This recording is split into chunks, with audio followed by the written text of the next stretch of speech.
Money laundering and the global financial crisis are key issues the Caribbean Association of Indigenous Banks will address at its 35th annual general meeting.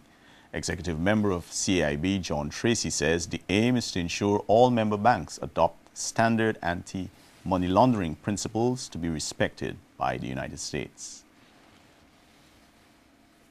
The theme of this year's meeting is safeguarding our future in the face of global economic challenges. And money laundering continues to be topical because the direction the United States had taken with the implementation of the Patriot Act.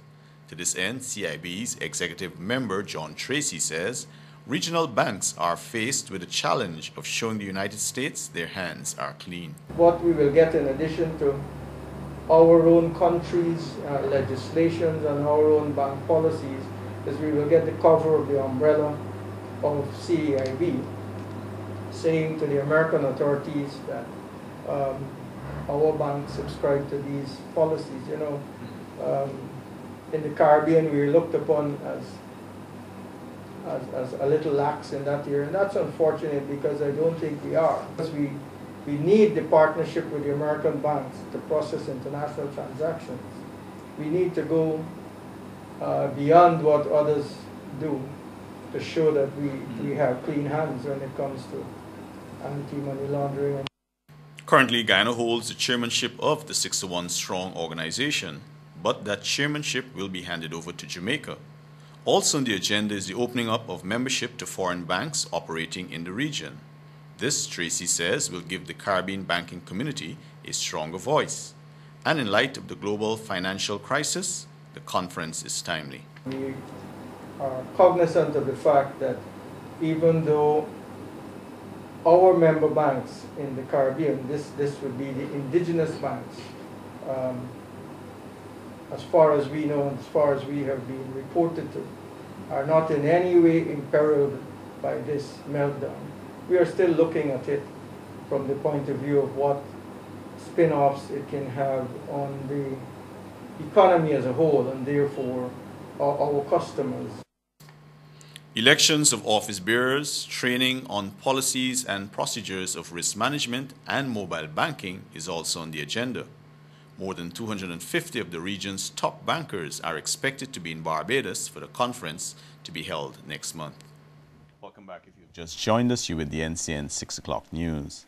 Acting Postmaster General Mayglen Adams says there is a significant delay in mail trafficking in and out of Guyana due to the limited capacity of airline carriers. She says this problem has developed with the exit of North American Airlines, which was the corporation's main carrier. More in this Akila Jacobs report. Ms. Adams says discussions are currently ongoing with other carriers, in particular Delta Airlines, to transport mail to New York. She says this has caused some major setbacks to the corporation with the delay of mail in Miami during the peak season in August. She says with the exit of North American Airlines from Guyana in March, there has since been no major carrier of mail for the corporation. According to Ms. Adams, there are similar problems with mail trafficking in the Caribbean. She notes that mail is sent via Liat and Caribbean Airlines, but there are still considerable delays when flights are reduced. Ms. Adams also noted that the issue of cocaine in mail was a major concern for Caribbean Airlines, but notes that all parcel mails are detected at the post office for any substance. Ms. Adams has also disclosed that there are additional costs incurred by the corporation when the mails are not delivered during the specified periods. There are also plans to collaborate with Meta Airlines to deliver mail directly to Brazil, but Ms. Adams says that there will also be additional areas of collaboration between Guyana and Brazil's postal services. The acting Postmaster General says, too, that they are monitoring the 24-hour mail delivery services and notes that the system is working effectively. Reporting for the NCN 6 o'clock news, Akila Jacobs. Identifying sustainable solutions to overcome challenges faced among the disabled community is the focus of a two-day workshop being conducted by the National Commission on Disability. It is hoped that recommendations from this workshop would influence the disability legislation to be passed in the National Assembly shortly.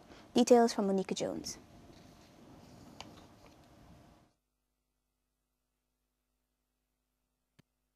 Be given updates on international development among persons living with disabilities. Workshop coordinator Catherine Beelin says participants will also be briefed about the key points of the United Nations Convention on the Rights of Persons with Disabilities, which Guyana has signed but is yet to ratify. The workshop wishes to support the work of these DPOs, or Disabled People's Organizations, in advocating for having policies at the national level in Guyana that respects, protects, and fulfills the rights of persons with disabilities. According to the National Commission on Disability, approximately 50,000 people with disabilities are living in Guyana. During the workshop, participants will also identify the causes of major issues disabled persons face and the systems that are lacking in the private and public sectors in addressing those concerns. After this workshop, for example, they've analyzed certain causes of their problems. Tomorrow, the second part is they will be identifying some basic strategies to address the problems. Which agencies will be most useful to work with? How will they engage the media? How will they organize themselves in the communities to build the capacities of other persons with disabilities that aren't yet members of disabled people's organizations, but they would want to reach out to all persons with disabilities so that they could have a voice in being able to have their rights fulfilled. In the meantime, disabled persons who have not yet been registered at an organization are being urged to do so. Some facilitators shared their views on getting involved. You get the information on the different organizations, you join them, because without joining a DPO or disabled people organization, you won't get anywhere much, because they provide a lot, they facilitate a lot between yourself and other organizations, they help to network, and they provide a lot of opportunities. And it's a good experience, it's great. I mean, at first when you're going to do this type of thing, you're like pretty nervous, but then it's getting easier as you come along. And I think, well, it would work in making me a better person, yeah, because it has given me a lot of confidence. Chairperson of the Parliamentary Sectorial Committee on Social Services, Indra Chanjapal, declared open the two-day workshop. Onika Jones, the 6 o'clock news. The new Skeldon Sugar Factory is scheduled to undergo a second set of steam trials tonight.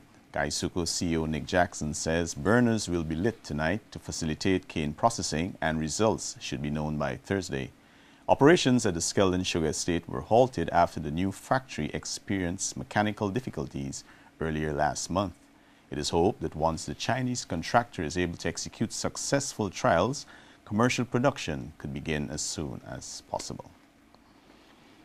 The union NASI, representing workers from Bosai Minerals Group Incorporated, will be going to the bargaining table tomorrow with top management at the Labor Ministry. Discussions are expected to address the issue of meal allowances and terms of resumption for workers. More in the Sakila Jacobs report. Union leader of NASI, Kenneth Joseph, says the employees of Bosai Incorporated will not return to work until their demands are met. He says that the union and management will be meeting with the Labor Ministry at 10 hours tomorrow to discuss and possibly sign the terms of resumption for workers. According to Mr. Joseph, the management of the company has written to the union, assuring them that they will look into the meal allowance issue.